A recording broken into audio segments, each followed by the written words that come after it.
A judge pauses mid-hearing and asks a student, "What's wrong with you?" What follows is one of the most unexpected courtroom conversations you'll ever hear. This case takes a sharp turn you won't see coming.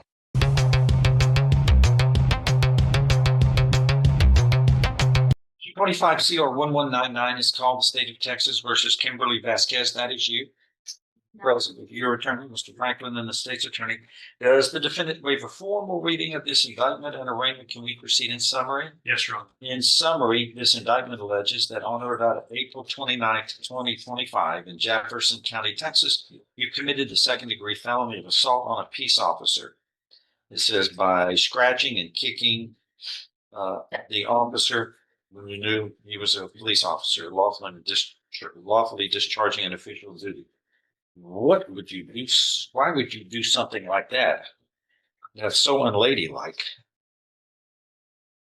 Let me read this. I'm interested.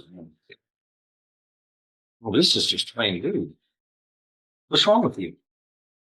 I'm asking you a question. What's wrong with you? Why would you act this way? This is rude and abusive. It's illegal, but is that the way you are? Huh? Were you intoxicated? No, You weren't? This is the way you act? This is normal? no, Your Honor. Yeah, and this happens at the Beaumont Independent School District at Beaumont United High School? Yes, Your Honor. Why were you there? I was at school. Oh, you're a student there? Yeah, not Is that right? You were a student. Yes, Your Honor. Okay. The police went in there to investigate you being disruptive, apparently, and you attempted to strike him. He grabbed your hand. To avoid the strike, you began to scratch his left hand. At this time, you were told you would be detained. You then struck him with your right foot. A police officer. What would you do to a regular person that you had a quarrel with if you're going to do this to a police officer? Was he wearing a uniform and everything? Yes. Yes. Is that the way you normally deal with police officers? By striking them and scratching them? No. What is your grade level? You're a senior or something? Yes. Did you graduate? I'm almost done with school. I got into the GED program at Region 5. Have you ever been in trouble before? Criminal trouble? No. Do you fight regularly with people? No. What happened? What was this all about? I don't know. You don't know. I don't know. That's your answer? You don't know?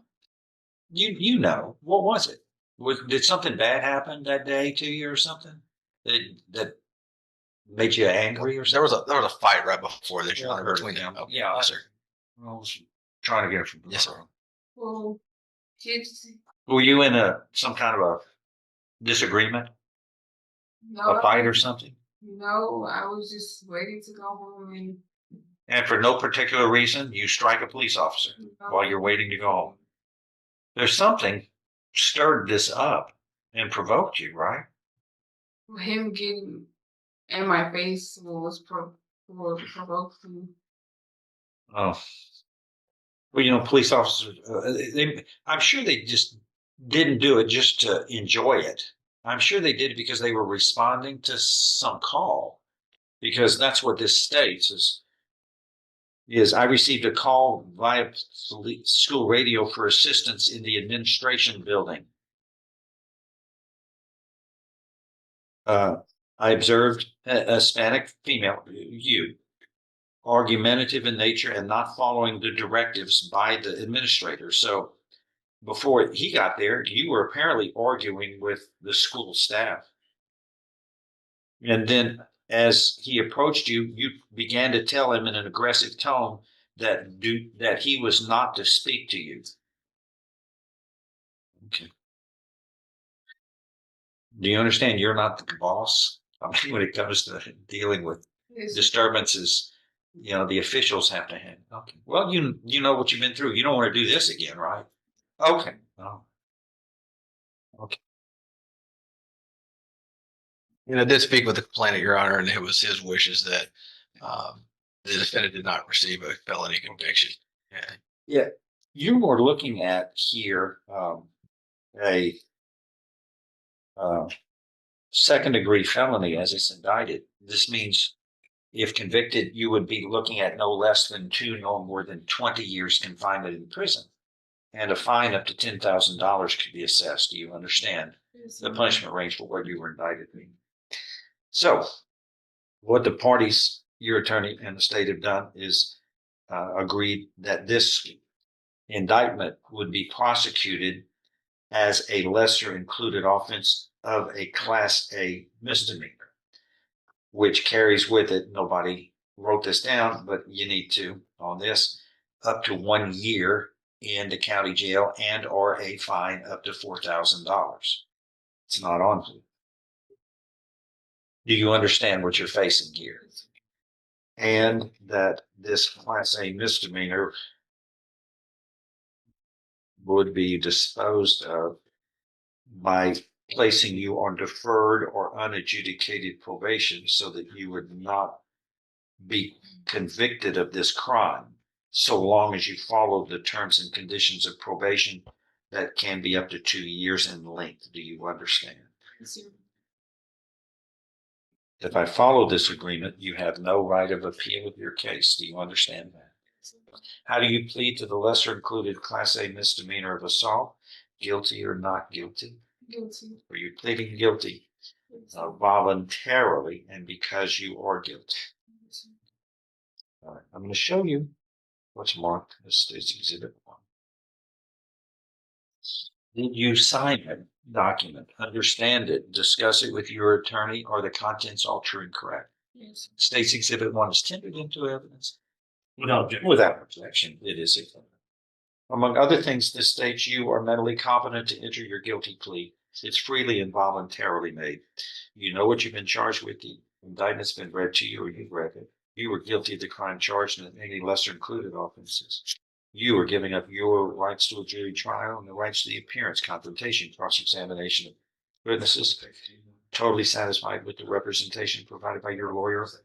All true, so help you God. State's Exhibit 1 is part of the record for all purposes. Pre-sentence report is waived. Yes, Your Honor.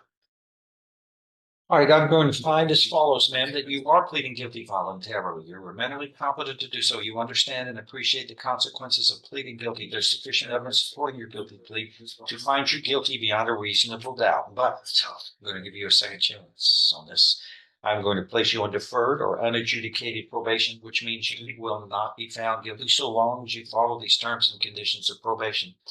Fix this. There will be terms and conditions of probation that all of us, actually, most of which are all of us, have to follow anyway. When we're not even on probation, they're just regular things of live honestly, harm no one, give each person respect. And there is no restitution here, I guess. No, Your Honor. Okay, there's no either. Fine.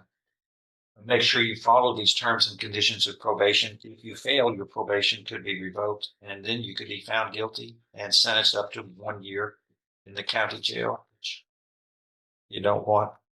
One of the terms and conditions of probation, we're going to order you to complete is an anger management program. That's a good thing.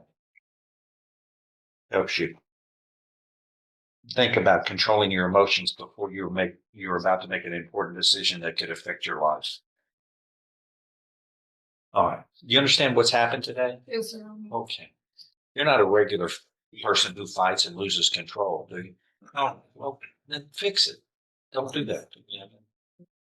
You see, you don't need to go through all of this.